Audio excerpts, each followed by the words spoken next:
So here we are to talk about your story this time. I just want to start though with, do you think you could have convinced you? Could you right now have gone back in time? Would you have believed you? Would you have known what you needed to hear? Oh wow, that's a really interesting question. I think I probably would have actually. Yeah. I think as if I was like a teenager, I think talking to like my current self now would actually be really open to that. But I think in my early 20s to like mid 20s, no. I think I was pretty stubborn and I wouldn't have even cared to like listen. What if you thought you were you, like from the future? Like I like believed it. Yeah. Oh yeah, I think I would have. I think I would have my whole life actually then. Okay. Yeah. Yeah. I think the same for me. And I spent a long time trying to think of what I would say to me. Have you come up with any ideas for that? I think it would have just been something about opposition research. It's like you're not doing that, and it's a really important thing. And yeah, maybe give that a try. I don't think I could have like snapped me out of it. Okay. But I think I could have told myself that would have led me down a path of questioning earlier than I did. I think if I would have just like knowing like myself and what I was kind of feeling and dealing with during like as I was growing up, I think I would have known how to like speak to that side of myself that I think could have helped. And I think also the fact that, a person from the future came to me, I'd be more open to other ideas outside of God. What are phones like now? Yeah. Yeah. So how old were you when you felt like you were Mormon? Yes. When I felt like it, I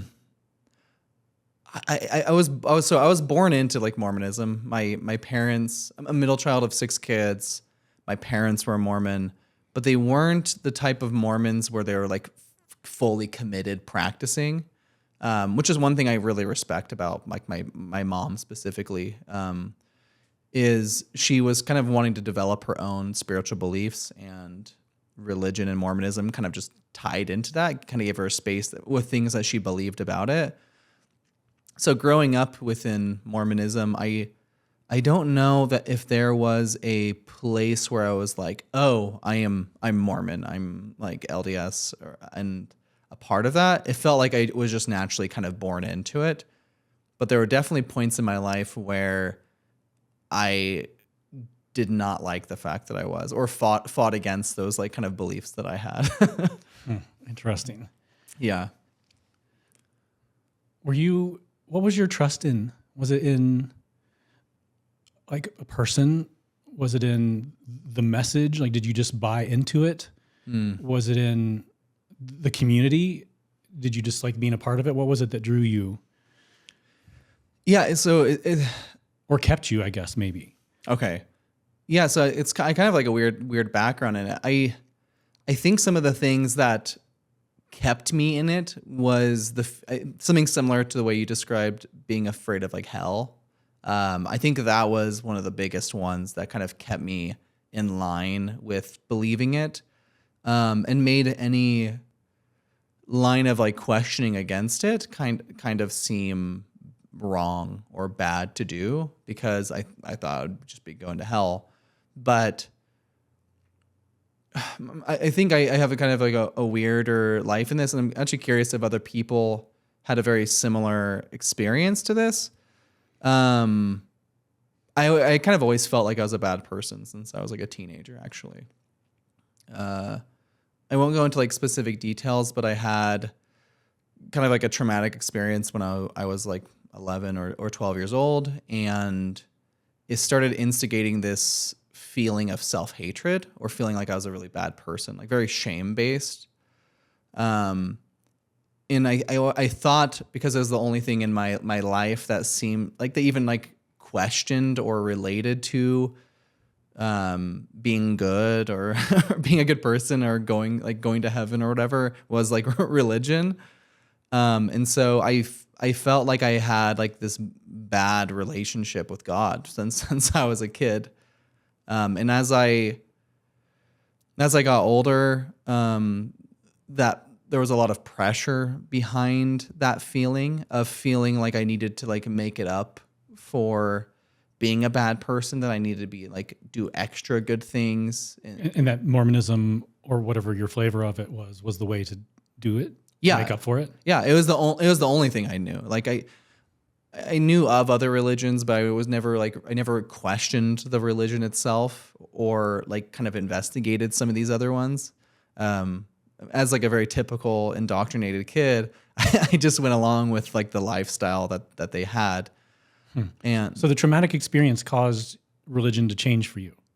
Yeah, I think it deepened my relationship back then with God, because I was taught that, you know, I have like a relationship with God, that I should pray and that God is watching me and communicating with me, and like people like I'm just being observed constantly, and then any choice I make is a good one or a bad one.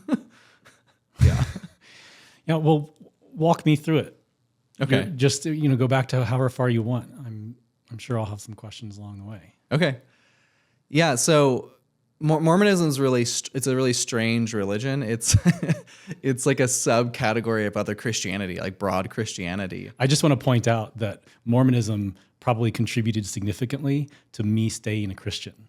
It did? Yeah. Wait, how? Because I was like, well, at least we're not the cult like Mormonism. Yeah. Like I really was like, oh man, they are the extremists. I've heard that because it's like so drastically different to become like in comparison to other levels of Christianity, that it's like, what the fuck are these people doing? Yeah, it was so weird to me, but I loved every Mormon that I ever met. Not that many people, but they were always super kind compared to Christians. Yeah, they're very, very nice people. Yeah. Probably like problematically so, I would say so. But yeah, it's interesting because like Mormons still believe in the Old Testament, the New Testament, but then they have like their own book called like the Book of Mormon, and then they have like this prophetic, like a prophet. Maybe that's the right word for it. I don't know, but they have like their own prophet that's like this Walmart branded version of Jesus style. He's alive now, right? No. So this is like the original founder. His You name's mean like Joseph Smith? I thought you're saying there's another book where they're putting new stuff into. Oh no, there is a new prophet now. Like they have a thing where it's always like this hierarchy of like the next generation of a prophet. Kind of like, you know, Catholicism's like the same way, or seems like even the Dalai Lama is the same way, where they just pass it on to like the next person that's supposed to run it. Oh, like prophet is to pope.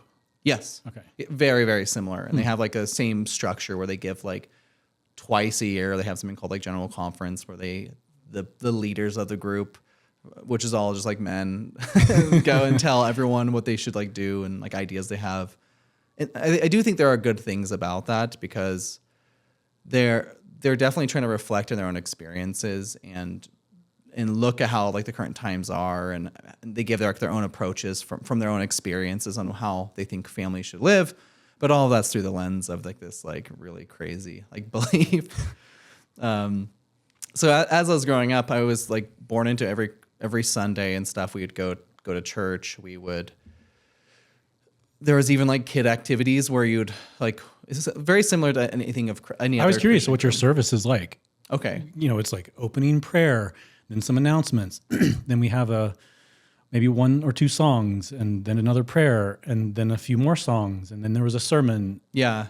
Is that how it went with you? Yeah, it's very similar to that, where it's like everyone gets up and sings together. Someone's like organizing it. Someone's giving like a talk. A couple people are giving talks about specific topics, which is kind of cool. You know, like nothing against them, where it's like these people are spending time reflecting on their own lives and then speaking to their own experiences. But then again, it's like so nested into the religion that it's like you're having to decipher good things from it. And then they have like a sacrament process where they have like kids that bless like a sacrament. I haven't thought about this stuff in so long, and I feel so like weird, like even saying this now. Yeah, like communion for Christians. Is it something like that? Yeah, it's exactly like that, where it's like they bless bread that's broken up and then also water, and then they pass that out to everyone, and you're supposed to like self-reflect. And it's interesting because it's like you're trying to remake that promise to like Christ, like from, like the atonement From last week, you forgot. Yeah. By the time it gets to you, is it wine? No, it's just water. Oh, Yeah, that's because a little disappointing. Mormons don't like believe in drinking alcohol. Oh, I forgot that. Yeah, or even caffeine, even though a lot of them do. And it's funny because like that belief got like appended like later on. And yeah, this is an interesting history. I just learned that all of the drive-through drink places in Utah were largely to support the non-caffeine and the non-alcohol Mormons. Yeah. I had no idea. It's so interesting. Yeah. Salt Lake City is a weird place because it's like so extreme Mormon, but then the other side is like so anti-Mormon. Like it's really, really weird. And it's actually, it's beautiful and it has beautiful areas and stuff, but at the same time, it's like pretty gross because the Mormon church has so much money that they're investing in things, and there's so much like homelessness and stuff around the area. Yeah, but there's the beautiful temples up on the hill that you can see from miles. Yeah, that no one can go to unless you're pure. So, yeah, but as I was like growing up, going to church and doing this stuff, like I found fun, good things about it. Like we had like this, I don't even remember what it's called because it's been so long, like this weekly meetup group with other like kids your age. And so throughout like my teenage years, I actually became like really good friends with a lot of people from those groups.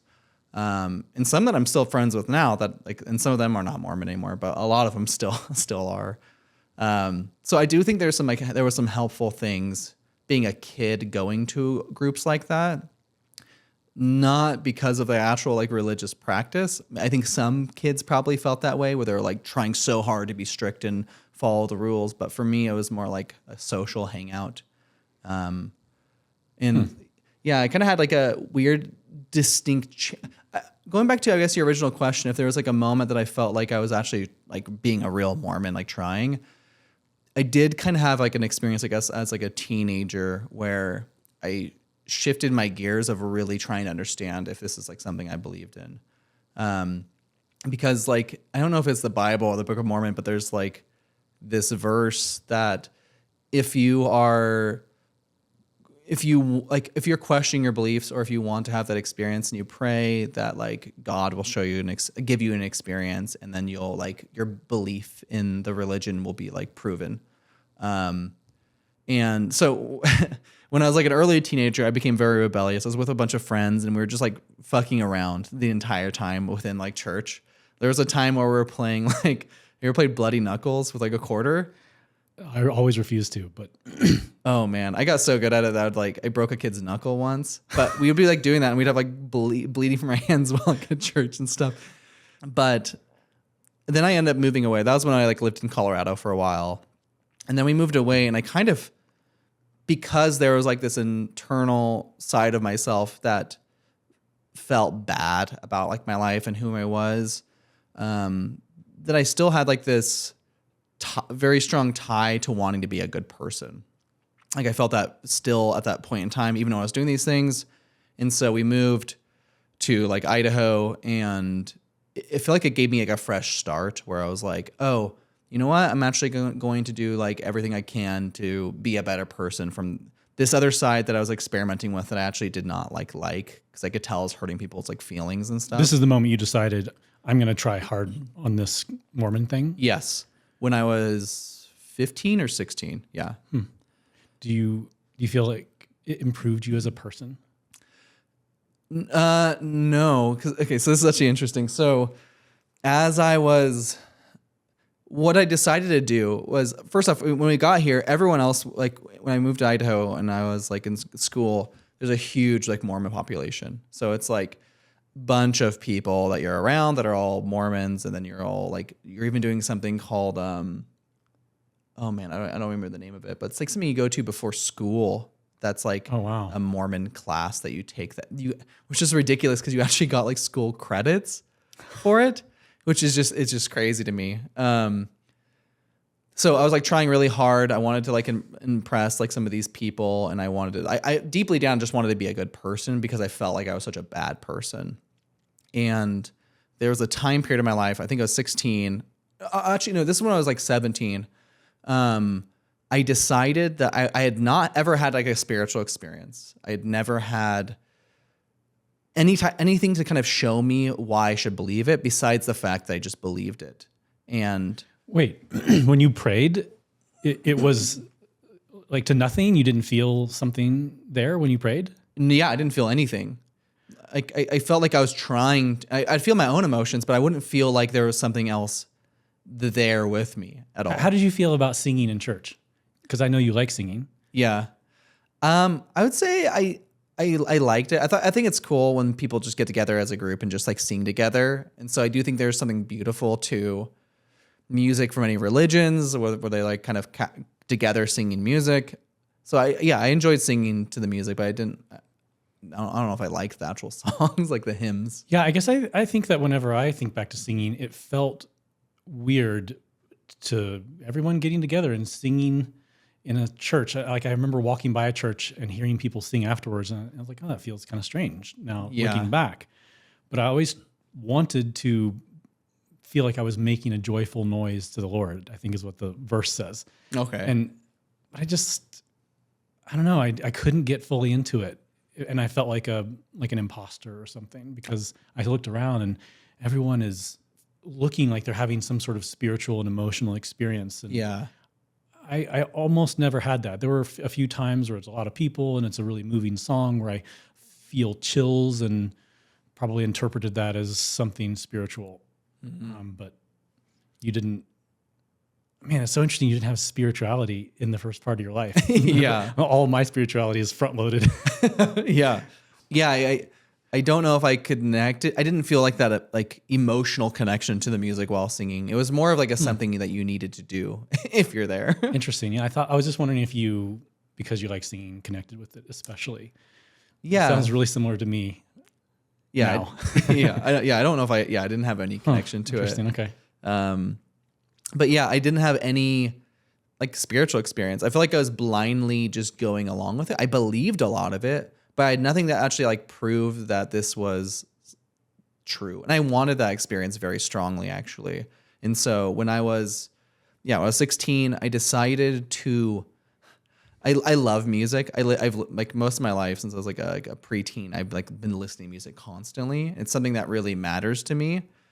But so what I decided to do was to be like have abstinence from music for like 2 months straight, to like try deepening that relationship with like God while I was praying. What made you think that was the solution? I think it was kind of like expressed that the reason you're not hearing God or connecting is because it's your own like voice, your own thoughts that are stopping you. And so I did everything that I possibly could to stop that from happening. And so I was like, the only thing I listened to was like the Book of Mormon. And then I was like praying every single night. Yeah. Just like rocking out to it. And I was like praying literally every single night and being like, give me an answer, show me that like something is here. And after those 2 months had gone by, there had gotten to a point where like nothing had happened to me. And like reflecting back on this, like I remember becoming very resentful of being like, maybe something's wrong with me and why I'm not having this experience. Like I remember like feeling like it was my fault for some reason that I wasn't having it. And so ever since that moment at 17, I stopped trying. I stopped trying to kind of I became kind of like, that was my rebellious age where I actually ended up graduating early from high school, like 17, I ended up getting a job. I ended up like starting to smoke like cigarettes and getting into like alcohol because I felt like I was like really angry over the fact that I had tried so hard and did everything I possibly could to like create this type of experience that I'm being told everyone's going to have and everyone should. And I remember also viewing a lot of people that were seen as like good Christian, like good Mormons, where like every Sunday they were like, everyone loved them, were treating them that were like my age. But I knew that they were actually doing things that were like complete opposites and like compared to what they were supposed to. Like you're not supposed to like have sexual relationships in any way.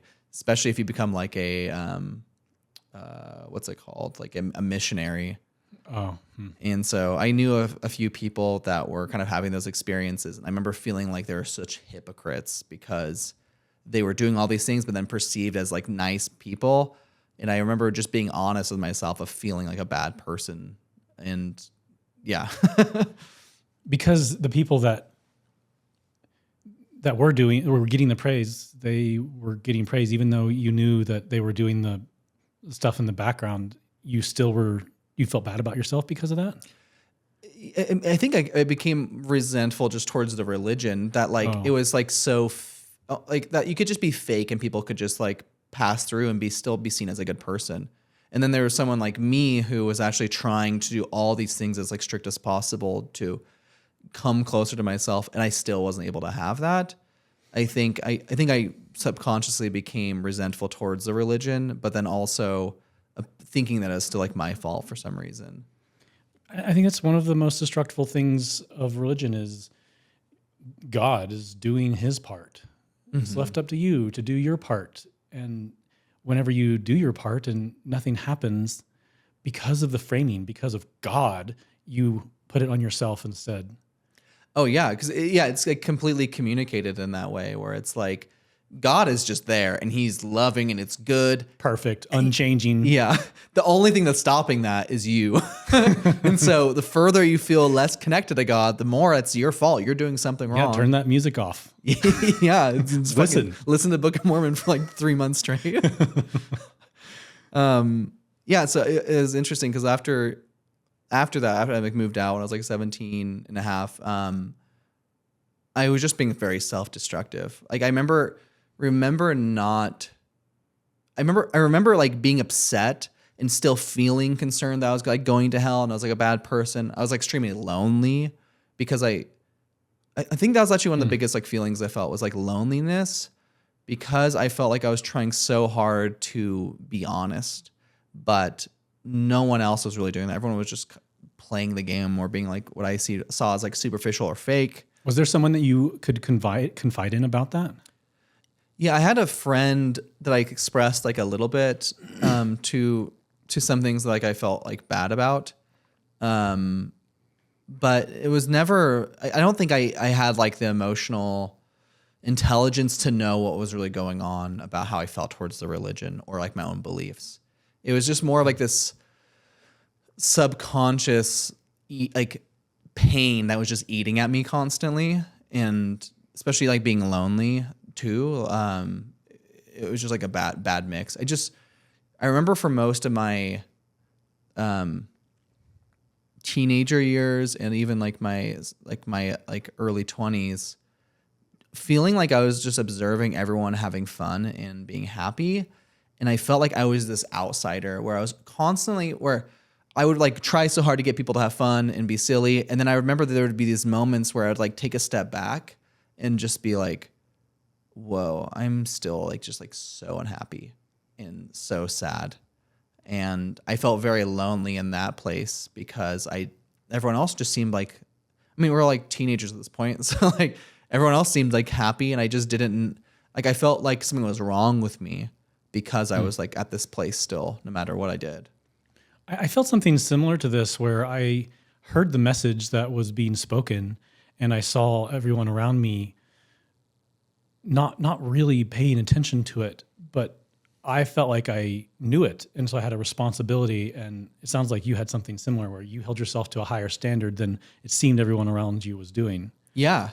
Oh, definitely. Yeah. Like why do you think that, why did you hold yourself to a higher standard, do you think? I think I would actually relate it to the kind of thing you said about like truthfulness, like looking for truth. I think my flavor was more like honesty, where, and I still feel this way now as like in my 30s, where like I value honesty over anything else, especially like self-honesty, where like people being honest with themselves and making choices based off of that. And I really despise hypocrisy. Was that influenced potentially by the book Catcher in the Rye? Maybe, because I remember I read that like early in high school, where the whole book is just about a kid who felt very similar. And I remember connecting with it where he called everyone hypocrites constantly because he felt like everyone was being fake. And I think I also just had trust issues too, where I couldn't trust if someone was being honest with me. So it was just like a bad mix of a lot of things. And so my life just got much, much worse. I ended up getting married, ended up having my first son at like 20 years old. And I became highly dependent on nicotine, but then also alcohol. I at this point in time, this is like my early 20s, I didn't see myself as an alcoholic, but I was drinking constantly to the point where I would be drinking to fall asleep every single night. And I remember feeling so sad that I have a child and was still like making these choices in this way for myself. Because I felt like I should have been a better dad. That like the fact that I was feeling so sad and angry and depressed, I felt like my son like deserved more than a dad who was like dealing with that. And I feel like I couldn't talk to anyone about this. Especially like, I feel like at a young age, I was kind of taught that like you don't really share emotions or like how your relationships are doing.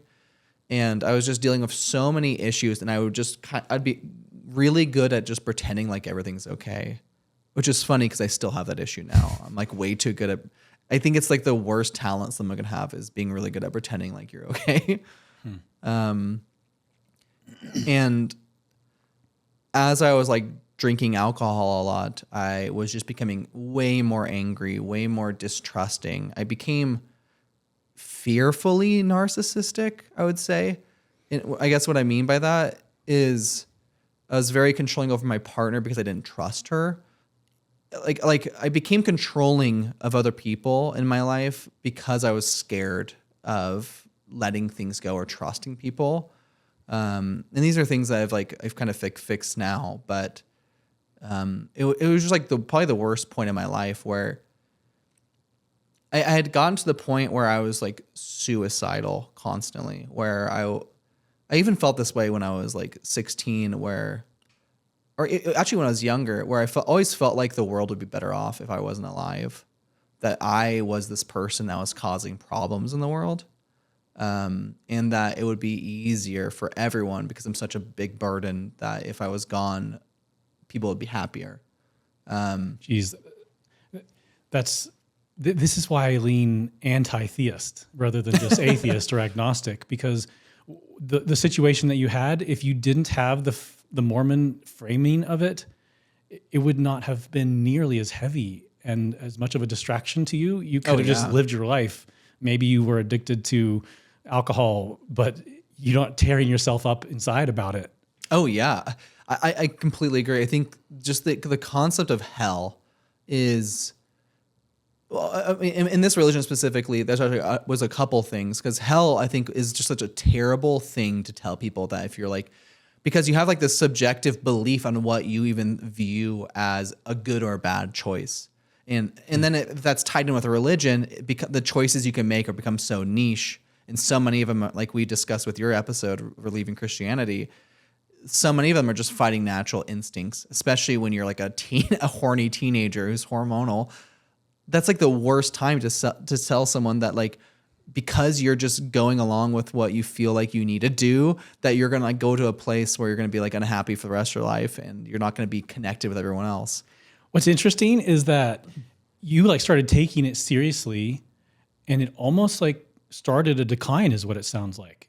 And I was really frustrated with that at the end of my Christianity. I was like looking for the results that this all-powerful God with this inerrant book, where is it changing lives? Where is it redeeming people? Mm-hmm. Where is it causing like a revival of people? And I just could not see its power anywhere.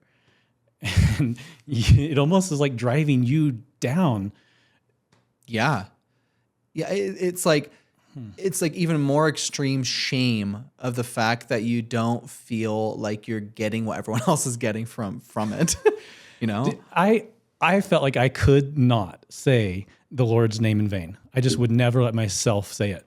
Ever. Okay. It was like one of these really small sins that had a bunch of weight that carried with it. Did you have anything like that? Yeah, I think I mean, I cussed a lot when I was like a teenager because I was just rebellious, but I think I did feel bad every time I would do it. But I don't know if I took it as literal as. I mean, maybe not cussing, but was there some small sin or small looking back now, but you looked at it as a really big deal because of your perspective then? Oh, 100%. Let's just get into it. I guess masturbating became a huge like shame cycle for me of, first off, like finding women in like attractive and being intimate. I was, I dated a lot when I was like a teenager. I like had lots of like romantic interests. Never had sex though. But so one, yeah, I would refuse to have sex because that if I had sex with someone, that was like the worst thing you could absolutely fucking do. Yep. And then also masturbating because it was like taught to you that doing that's like a bad thing.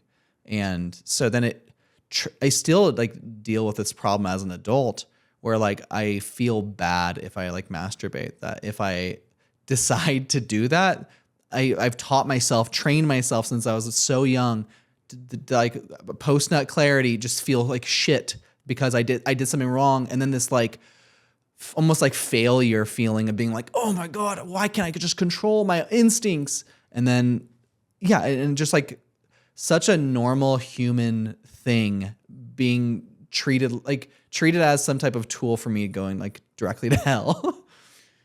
That's interesting. I did have something similar where if I thought of a specific person, I think is where I drew the line. If it was a fictitious person, then it was not a problem for me. Okay, interesting. Yeah. So that was like your way around like yeah. That's really interesting. Because I think it was I was told that objectifying or thinking about a woman is like objectifying her and using her for my pleasure. And so if I just think of someone that doesn't exist, then no one's harmed. Yeah.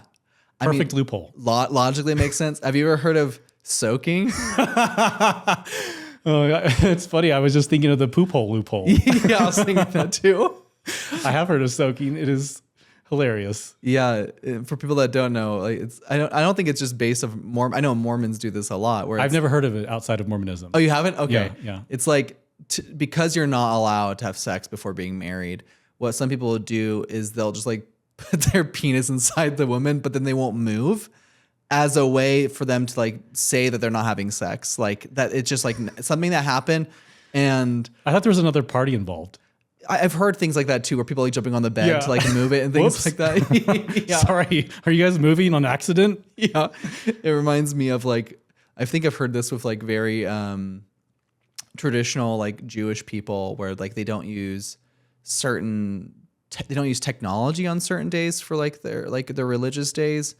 But then they've like found some ways to like use elevators or technology as a way of getting around it. And so I think that's just a part of religion. People are always going to find loopholes for it that like defy the logic behind it. Yeah. We need to be able to live our life. Yeah. We got to move on from this. What's the loophole going to be? Seriously. Yeah. The fact that people feel like they will, even if they fully commit and believe the religion, that they still feel like they want to do these things, like that just shows how extreme something is that's being prevented for people to do, especially like sex related. Yeah. So as a 19-year-old and then getting like my girlfriend at the time like pregnant, that felt bad because we weren't married. And the ultimate. Yes, I fucked that up. I chose to have sex. And I think I learned how to like block out that noise. I think that's what alcohol helped me out with so much is ever since I was a kid, because of like that like experience when I was younger, almost every single day of my life, it would be like in the back of my mind, this very shameful thing that I would think about, like this intrusive thought. And so ever since I was like 11 years old, I feel like I learned how to just not pay attention to it, like ignore it and distract myself from this thing that I did like something bad and it made me feel terrible and I felt so much shame and I hated myself from it. I remember like so many points in my life just crying by myself because of that like experience and holding on to that and feeling like I was going to hell and I was terrible. And so then I think I got good with after having sex and then having like a baby, like outside of like marriage, of just not paying attention to it. It's like, it's so blurred. I'm so far away from my real self that I can't I don't even think that way anymore. It sounds like you're saying the place where you took morality caused you to go to such a dark place. You basically just said, fuck morality. It was, no, I don't know if I would say I like was saying it doesn't matter, but more that I was like a lost cause. That I was, and I think that's where all the blame went on myself, was that the world's perfect and those are the choices you have to make. And I made these choices and now I'm fucked. And accepting the fact that I was fucked and hating myself because of it and feeling like a burden over time. That's where like alcohol took place, where I feel like I was just using that to drown out things constantly.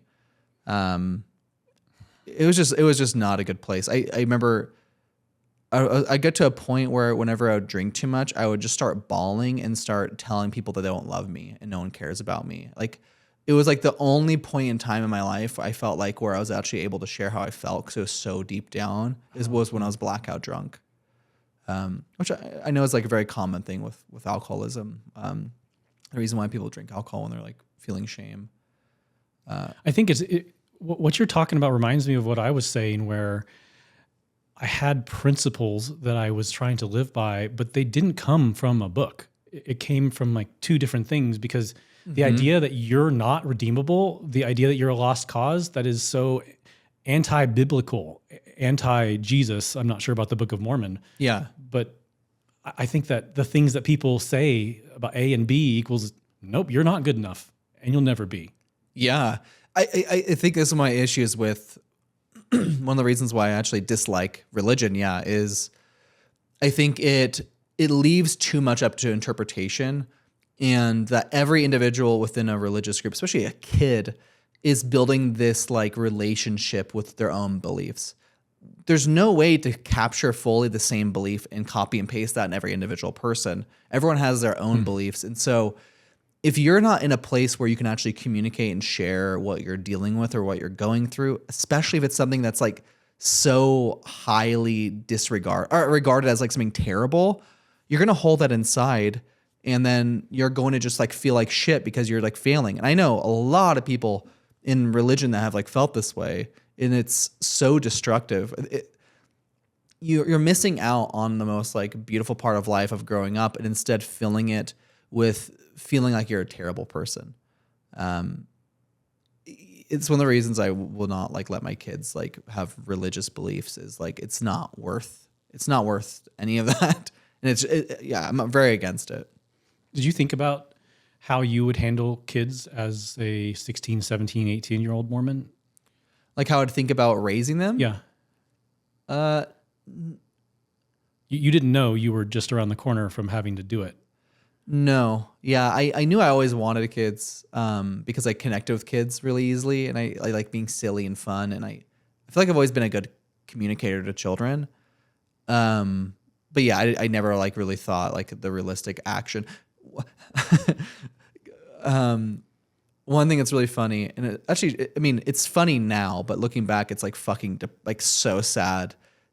When I was like 16, around that same time period, I was just so concerned that like Jesus was going to come back, that I remember like every day being like, I'm being told Jesus is coming back, and then everything's going to go perfect, everything's going to be better. And I remember just being like, wow, like so upset because Jesus is going to come back before I'm able to like get married and have sex. Like I remember like feeling so pissed off about it, being like crying in the car while like driving somewhere as like a 16-year-old teenager.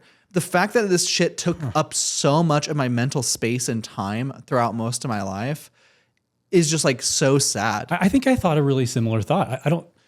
I think it was, I already knew Lydia probably, and I was just like, oh, am I going to make it? Because I also thought Jesus could come back at any time. Yeah.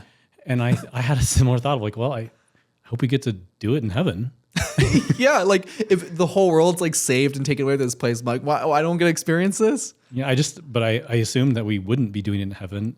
Everyone's genitals are just like a flat area now. It's just a harp and a squish down harp. Oh, wait, not a harp, like a halo. That's what I meant. Down there's a halo? Yeah, it's a halo, and then it's a flattened halo. That's it. Sounds so holy and sacred. It's very holy. Consecrated. Yeah. Those words talking about sex inside of a marriage, it was some podcast Lydia and I were listening to and about it, and we just laugh now when we talk about sex being sacred, holy. Like, no, it's disgusting. Yeah, it's raw. It's the most animalistic Yes. thing ever. Oh man. Do you still have your underwear? I actually never got any of that. What the fuck? Yeah. That was the problem. maybe that's what it was. Maybe that's what I was lacking the whole time. Were they like sold out? No, so what? I guess technically speaking, I made a big change in my life around when I turned like 17, 18, because at that point, especially as like a guy, you're told you should go on a mission, and before you do that, you have to go through all of these things where you have to like go to like the temple, and you have to be sacred enough and a good enough person to be interviewed and answering these questions that you can be completely committed to God before you can actually go through these weird ceremonies. It's a long time to go commando. Yeah, I never wear underwear. That's probably the reason I still don't now. They never gave them to you. Yeah. So I actually made that choice to not do any of that. And I remember my mom crying so much because my older brother kind of made the same choice too, but I just chose not to do any of that. While most of my friends were all doing that. And so I kind of seems like that would be a really heavy decision for you. Yeah. It's almost like you're saying like, I'm going the right path or this other path. You probably didn't even want to label it. Yeah. It just seemed like I was just like, I completely just detached. And again, the morality aspect and belief still stayed, but I just distanced myself from actually going to church. And there'd be like small moments where after I had my first son, I took him to church with my parents. And I remember like feeling like I was trying to be a good person again type thing. But then alcohol just kept, I was just drinking so much. I actually started getting into using drugs more. I was smoking a bunch of weed, and then also even got like friends to give me like random drugs that like I started opening myself up to being like, I'm open to taking drugs, whatever drug. I didn't know what a drug was. I was just like, all drugs are drugs. So I'm open to trying this stuff. What do you think opened you to that? Not caring about myself. I think just a lack of feeling like making good choices for myself. I was just like, I'm already so fucked. I don't even care. I'm like drunk constantly. Was it a place of curiosity and I don't care what happens, or was it just self-destruction? I guess. Yeah. It was just more of like, people were saying this is fun. That's literally all it was. Okay. Yeah. And I think this was like around the time I think I was 24. Still Mormon label across your heart? Yeah, I mean, I wouldn't even say that I was like Mormon. I think I was just this fucked up dude who had a bunch of like pre-existing morphed beliefs in his head about a religion that I wasn't really a part of. You mean you might not have been Mormon anymore, but you had like some of the shame and stuff left over from it? 100%. All of that was still there. Yeah. Every time I'd masturbate, I'd think that like people in heaven were watching me. Like, oh, that's sickos. Yeah, fucking. There's nothing good on television up there. Yeah. You think there would be, right? Oh my God, I'm so bored. Well, Jesus said Lane's about to do it again. Let's go watch it. Finally, we can do something. Now people just live stream it. Put down this harp. Yeah. Hold my harp. Hold my harp. Oh man. Yeah. So did you have any? You had negative beliefs still. 100%. I'm bad because of this. I don't do this. Did you have any positive things still left? I'm praying or anything like that? No, this was like such a dark point in my life. There was like nothing positive about me. I just felt my whole life, my whole experience as a human being was just comprised of shame, hating myself, feeling like I'm a burden, and then projecting that on other people. Every time I'd even look in the mirror and saw myself, I would just be like, I fucking hate you, fucking piece of shit. You deserve to like die. Like pure anger towards myself. And then that kind of started projecting towards other people because I felt like no one loved me and no one cared about me. So like I was just like drunk all the time. So I would just be like kind of mean, talk shit about people. Yeah, if you aren't good enough for yourself and people are having similar standards, then you're going to view them the same way. Yeah. And because I felt like everyone was just like people just pretending to be good people. I thought everyone was just like a piece of shit. I mean, I would put people above me and think that they're better people, but I hated the fact that even existed because I tried my best when I was younger to do that. And I still couldn't have like that profound religious experiment or experience until I end up having my first spiritual experience. I did. Wow. So what's interesting is you had a very short religion, it feels like, compared to me, or the experience was mostly done by the time you were an adult. Yeah. And I feel like I dove in hard, but you've had such lasting results or lasting effects from your tiny little bit of religion. Yeah. Yeah, that's interesting. Yeah. I maybe it's because it was just like so focused towards like shame and negative emotions towards myself. I think that's probably why it was like so strong. Did your parents use shame for parenting? Yeah, I would say so. Okay, Yeah. yeah. Like my mom would just, my mom was very similar to me. And I think she felt the same exact way that she wasn't doing anything right. Her kids weren't doing good things. And so then it was just like this projection and that she doesn't feel like she's doing a good enough job within religion, that like feeling like treating me like I'm not doing a very good job and being upset at me on all these small things. Getting a tattoo when I was 18, like she was upset, like pissed off about that. Yeah, it felt like I was just given negative reinforcement from like everyone constantly. I think I thought you had to be in religion for a long time for it to really fuck you up. And I don't know, that's scary. I think a lot of this just stems from that like traumatic experience when I was younger. Okay, so I guess I'll go into this other part that happened with me. So yeah, like You mean your first spiritual experience? Yes. Finally, After Jesus knocked on your door. after all these years. Were you yeah. driving? Did you like take the wheel? No, he didn't take the wheel. I wish. Yeah, so I was like 24, 25, depressed, no direction in my life. I have like a decent job, but then I'm like unhappy with it. I'm not good at it. Drinking a bunch, and then smoking so much weed. I was just like smoking weed constantly to the point where I felt like something bad probably could have happened to me if I did not have this experience, because I was going a really bad direction where I was like leaving work early just to go home and smoke weed. And I had like a mortgage at this time and, you know, a child and a bunch of things. I was just not taking care of myself. And then I actually had an intense, like, psychedelic experience smoking weed that changed my life.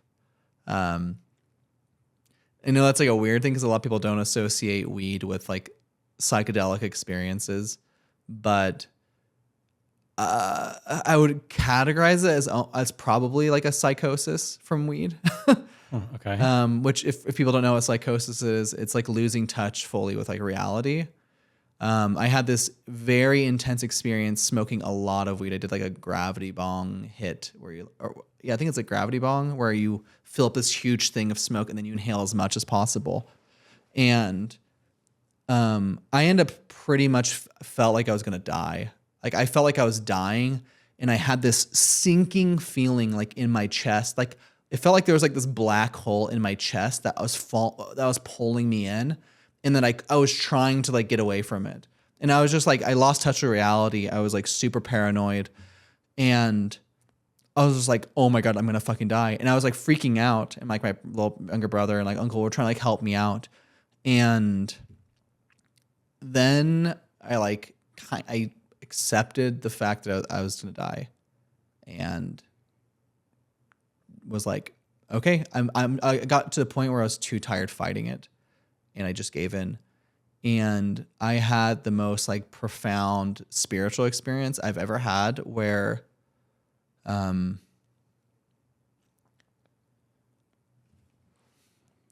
pretty much got to live my entire life over again through like the perspective of actually feeling love towards myself for the first time.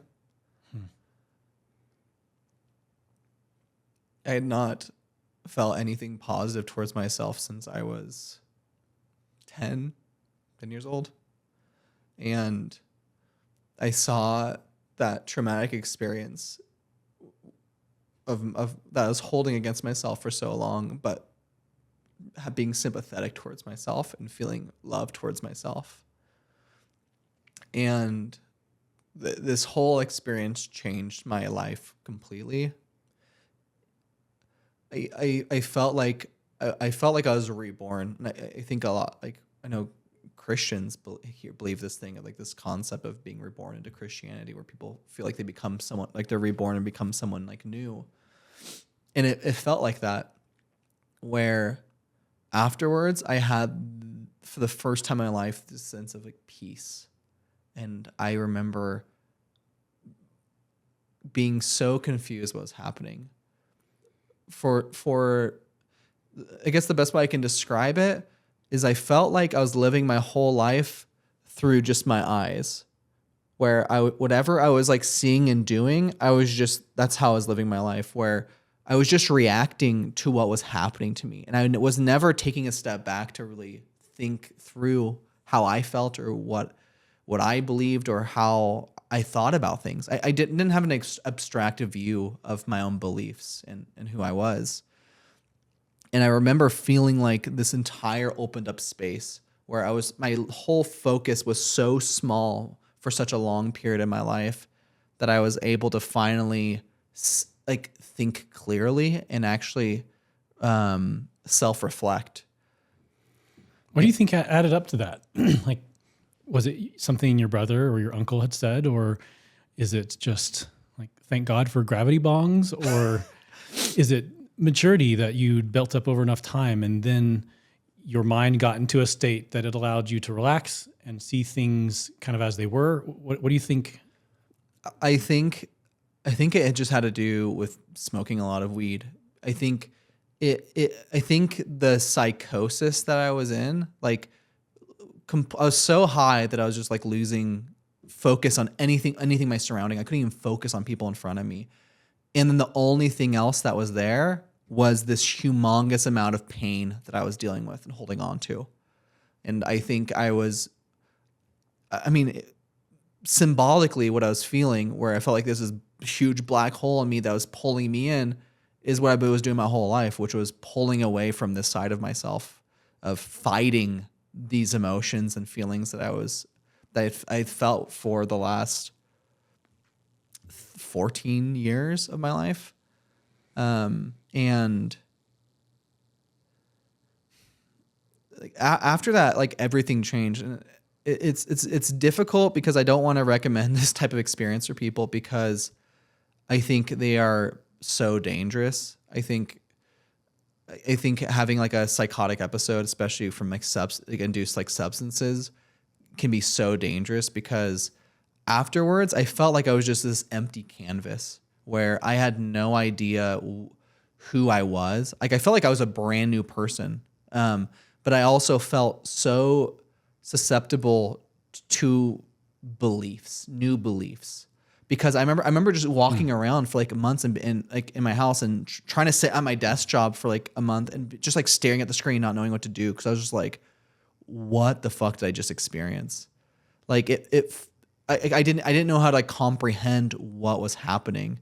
And so people would be like, oh, do you think it's this? And I would instantly just be like, yes, that's probably what it is.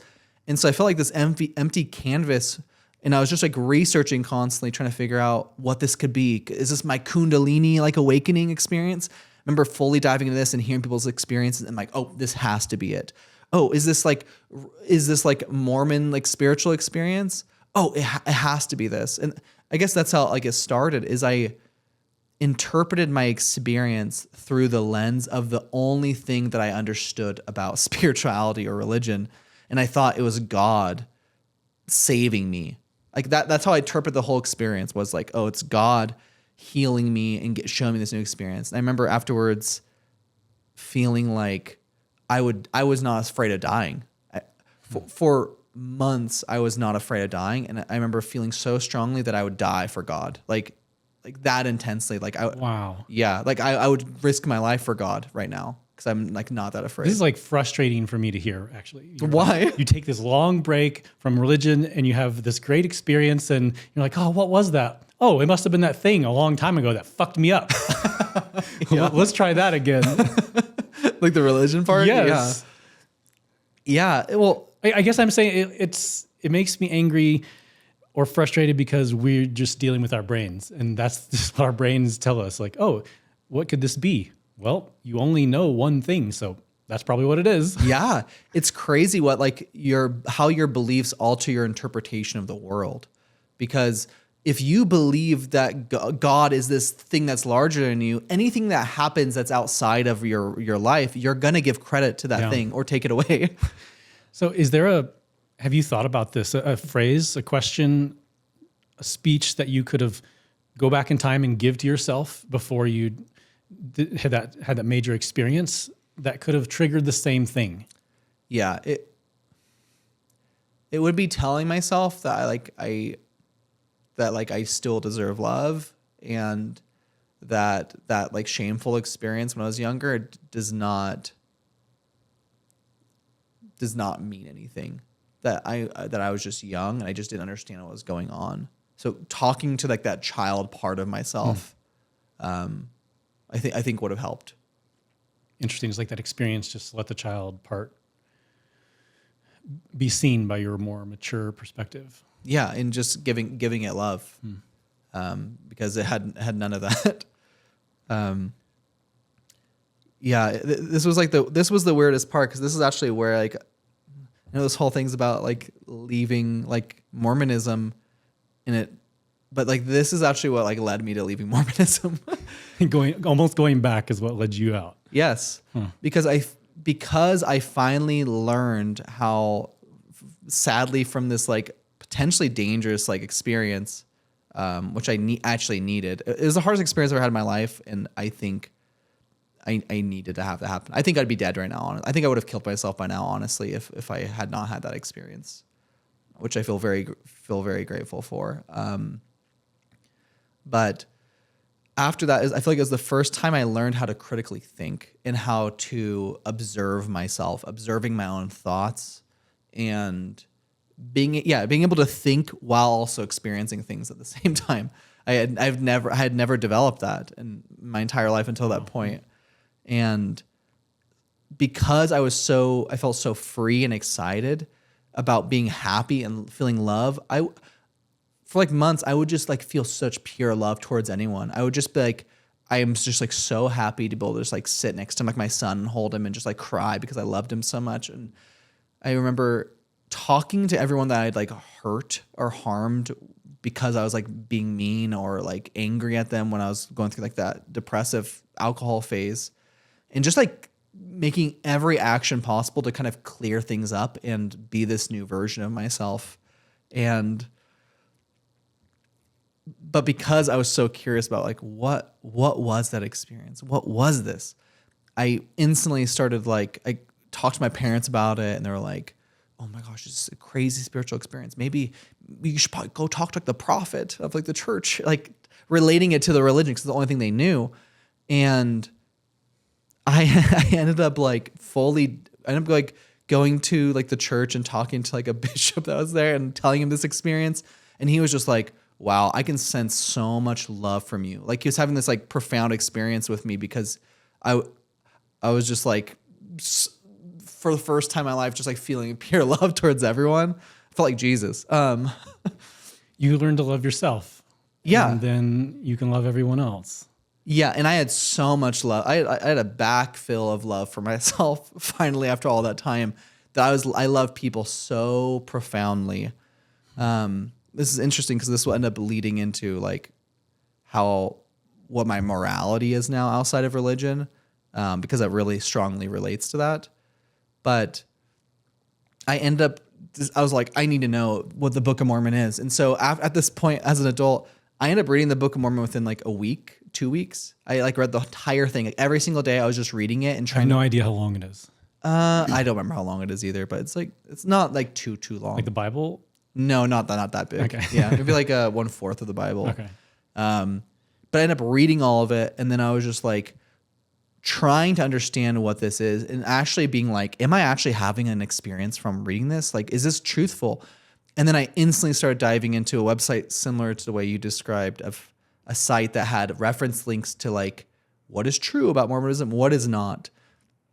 And once that door opened, I was like, whoa. I ended up reading so much about their like main prophet that founded it there was like a lot of hidden history that the church doesn't tell you, that he was using like stones within a hat to be able to read the Book of Mormon. He was in a relationship with like a 14-year-old girl. Like pretty much it started painting this picture like he like cheated on his wife and started polygamy as a way to like cover up that he can have relationships with more people. Oh man, I just got caught cheating. Let's just change a whole religion. Yeah. And I won't be in trouble. Yeah. Well, that happened a lot of the time, where like same thing with tobacco and alcohol. There was like, apparently there was this period written down in history where he was annoyed that these people were smoking like cigars in front of him. And then like within a couple of weeks, he had like a new rule. Oh my God. Yeah. So it's like, once you took a step out of it and started painting the real picture of what this was, it made so much more sense that it was this thing that was constantly changing and making itself up. Like a lot of people who are Mormon don't know this, but the founders of Mormonism were actually Freemasons. They became a part of Freemasonry, and it's so obvious, but it looks like they stole their ideas of temples from Freemason temples, because they use a lot of the same symbols and stuff. And so there was this moment where I was sitting down and I had done this research for maybe like a couple months, back and forth questioning my own beliefs. I'm like, oh my God, do I believe this? Like I felt like had cognitive dissonance, where I was like, I had this experience that shows me there's something more than this. But at the same time, oh my gosh, I believe in this stuff. It was the first time I actually like observed my own beliefs. And one night I end up creating this like spreadsheet of all of the things that I thought were valid enough points to prove that Mormonism was wrong. And I sat with that for a few hours. And then there was this moment where I was like, you know what? I think this is enough evidence for me to let go of this belief. And in that moment, I detached from it, and I never like connected with it again. That is so much of a data engineer. Did you have a graph? No. No animations or pop out things? No, but definitely a spreadsheet. Do you still have it?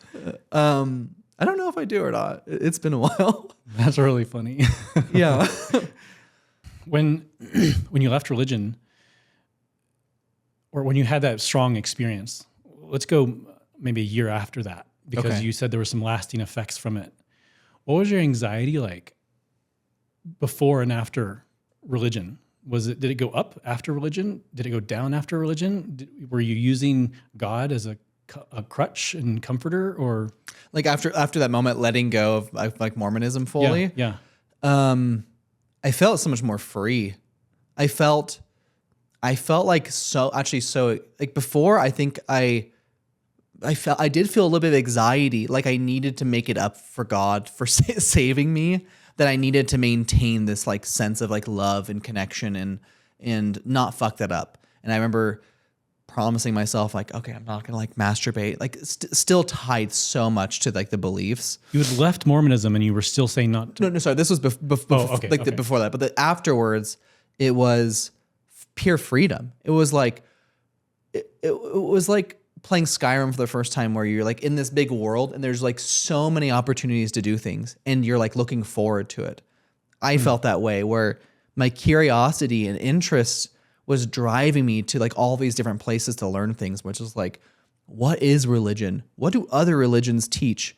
What's the commonality between religions? How do beliefs work? What is morality? Like going in like step by step of what my thoughts even were and reestablishing like a new belief. And I just felt so free to go explore, and I learned how to meditate, and I started having very profound experiences meditating. But at the same time, I think being because I was so open to new experiences, because it changed like my politics, it changed everything of just being like so closed off to being like, I'm open to trying anything as long as I'm like, it's coming from like a place of love. And what happened whenever something like bumped your cart after that, after you'd let something go and you had a fear come through or a twinge in your body that you didn't know what it was? Where did your mind go? I didn't have any of that for a long time. Like I was like, I was in this place of like love for, I would say probably like 8 months to like a year, where I would just like, I'm not afraid of dying. And I'm like, I'm just happy to just like sit here. Like I had no thoughts beside, no, okay, that's not true. I had thoughts, questions, but I didn't have, I was just very present and just like happy and content for a while. But then things did slowly start coming back, where I started just doing more things out of like interest. I started making a new identity for myself. I felt like I didn't have an identity before. And by learning these new things, I was starting to learn who I am. I'd be like, what do I really care about? Oh, I love connecting with people and helping people. Okay, how do I do that? And then trying to do things like that and seeing what worked and how I like to express myself. And so over time, my identity and like ego started building up again as a new form for who I am, which I think was very healthy, because going back to what I was saying before, I think being too open to new experiences can actually be dangerous, because you're so susceptible to new beliefs, where I've seen people who like have their first spiritual experience, and then whatever that first thing is that they read that relates to them, they capture that and they're like, this is my belief, this is my new thing. And I started sensing that in myself as I self-reflected, to being like, oh my gosh, I started seeing the pattern. I'm like, I am starting to believe this thing. But okay, before I start doing that, what disproves this? And so I kept learning that nothing is provable and there's nothing factual, and that there is not one single right thing.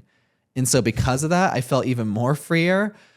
And I also learned how to just be skeptical. I learned how to be very open to new ideas and playing around with them, but also being skeptical about, is this something I want to apply to myself? And I think that's a really important thing for people who are trying to, who maybe have like a psychedelic experience or like a spiritual experience, of trying to not jump on the first thing that is taken to them, because I just think it's a dangerous game. I heard a kind of a good filter for that, of if there's a whole bunch of people arguing on one side and a whole bunch of people arguing on the other side, it probably doesn't make a difference. it doesn't matter. Like they cut each other out. Yeah. If people are doing completely fine eating hamburgers and people are completely fine not eating hamburgers, it probably doesn't matter. Yeah. And I think the same is true with religion. If there's a whole bunch of people that are arguing for both sides, does it really matter? I mean, look at the outcomes. I think it really shouldn't matter. It doesn't matter, but some of these areas I don't think it should matter. Yeah. Because I do think there's so much division, I guess, between religious groups and how they view each other. Everyone has like these like humongous beliefs that they think that they have the truth. And the fact that they like judge other people for having their own truth, I think is fucking bullshit. And the fact that we have these organizations, religions are fucking businesses. They are taking like money from people. They're doing some nice things with it, but a lot of the time what they're doing is they're just reinforcing their own beliefs and trying to entice people to like join them. Because it's coming from a good place, because they think they have like the truth. But I think being that confident in yourself, or as like being too confident in your own belief that something is true enough that you would turn away someone else because they have a differing belief, is fucking crazy. And I think it's what's created this like divisiveness in this world of politics too. But so like after leaving religion, I feel like such a happier person. I feel much more connected to myself. I feel much more honest with myself. And I think one of like the biggest lessons I had from that entire experience was that people all everyone's having their own subjective life and experience, and everyone feels pain. And it's really hard to notice when someone's in pain.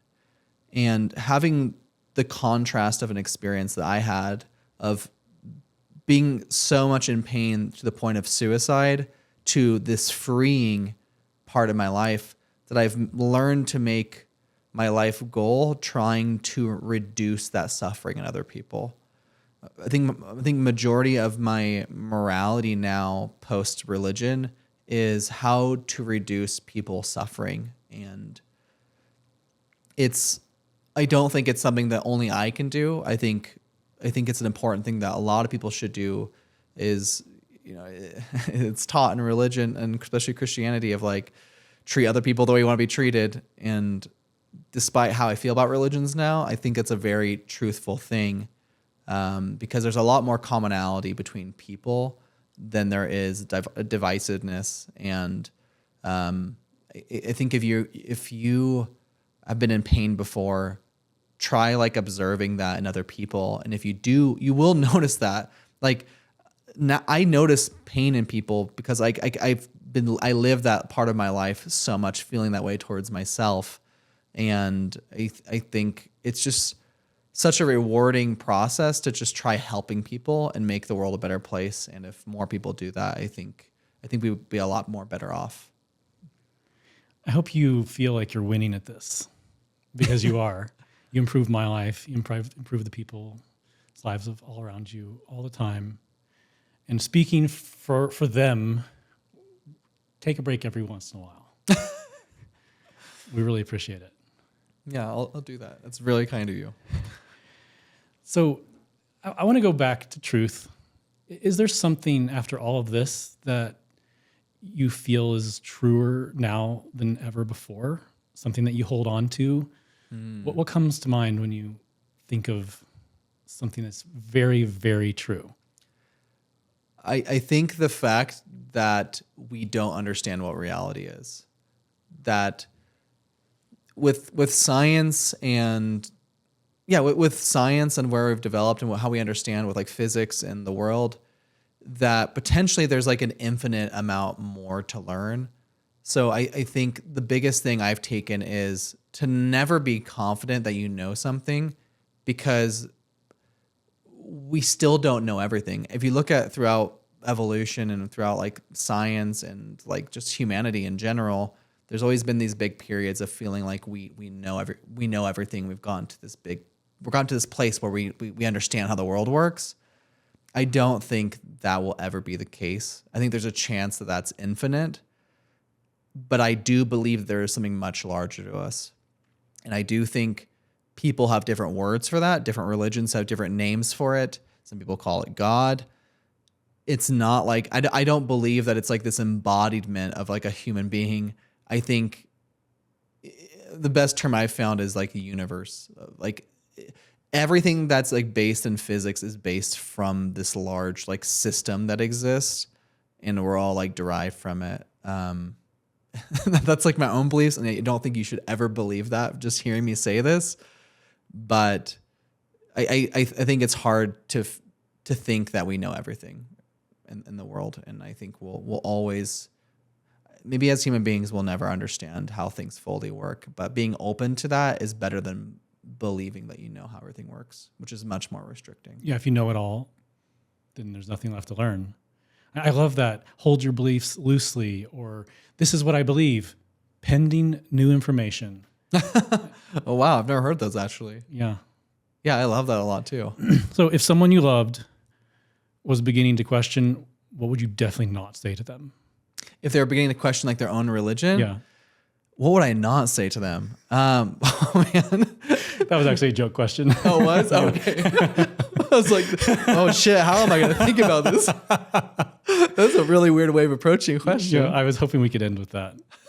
Just like cut. I'll just end on the end of that. Like, Cool. That sounds great. but if that doesn't work out, you can end somewhere else. Okay. Thank you for just like listening to this experience. I know I talked about like a bunch of different things. It's fascinating to hear the difference.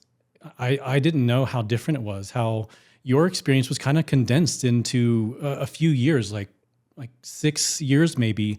Yeah. And you kept coming back to it.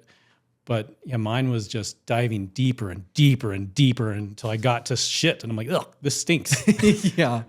Yeah, it's fascinating to hear it. So thanks for sharing it all. Yeah, you're so welcome. Thanks for, as always, just like for both of us creating a good space where we can like share like these difficult things we've gone together. And yeah, thanks, man. Yeah, great conversation.